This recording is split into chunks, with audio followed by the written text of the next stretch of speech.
I'm Greg. Hi, I'm Sally from Dulverton Angus. The property that Dulverton Angus run on is Shannonvale.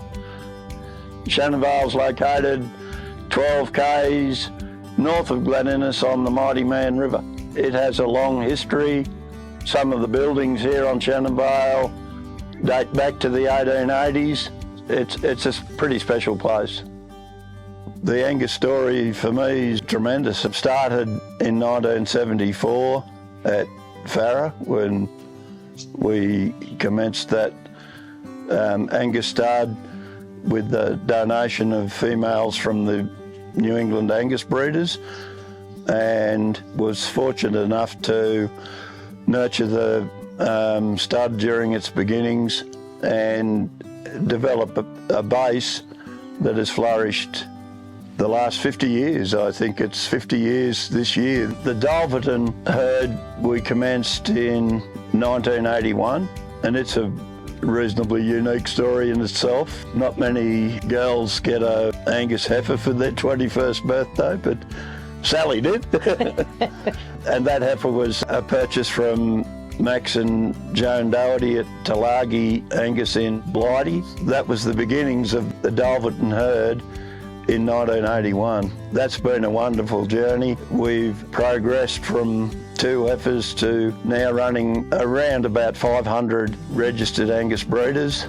We owe a lot of what we've been able to do over that 42-year period to the scholarship that I was fortunate enough to be the recipient of, and therefore had the wonderful experience at Illinois University per favour of that Angus Australia and Illinois University scholarship. It paved the way for an exciting development career in meat. When I came back from America, I worked for Ozmeat and then for the Meat Research Corporation in the development of the Meat Standards Australia program.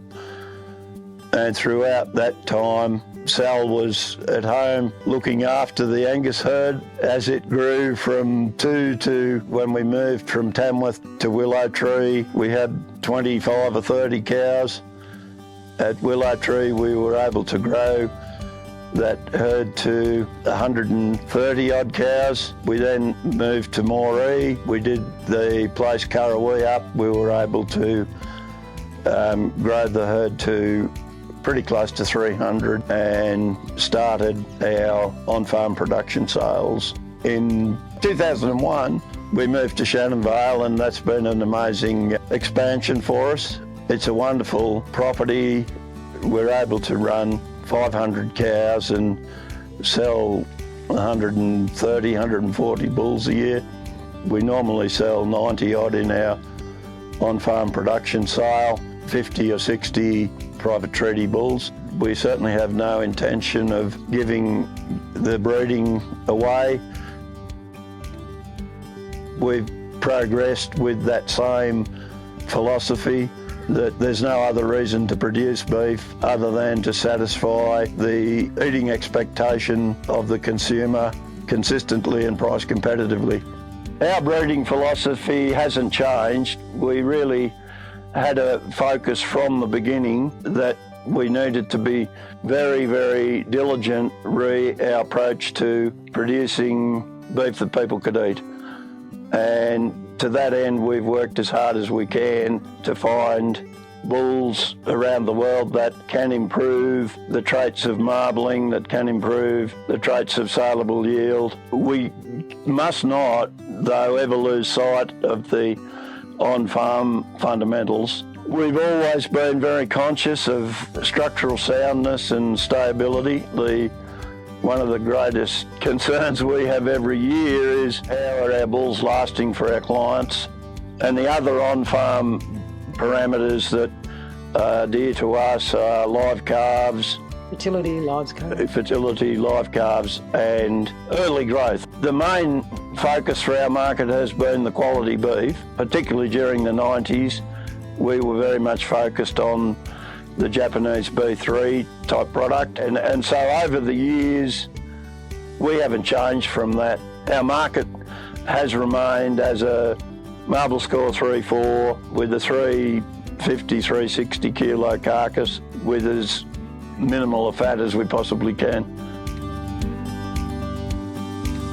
We developed a lot of close relationships with fellow breeders, and I think back then that was one of the driving points that kept us involved. I mean, there was a great camaraderie amongst the breeders in those days, because I guess people may not be aware, but at that time, Angus was a very fledgling breed. There were very, very few Angus in Australia, and particularly on the New England, you know, you'd probably only find half a dozen studs north of Tamworth. And of course, two of them are recognised as the founders for the breed in Australia, Burramukka and Ball Blair.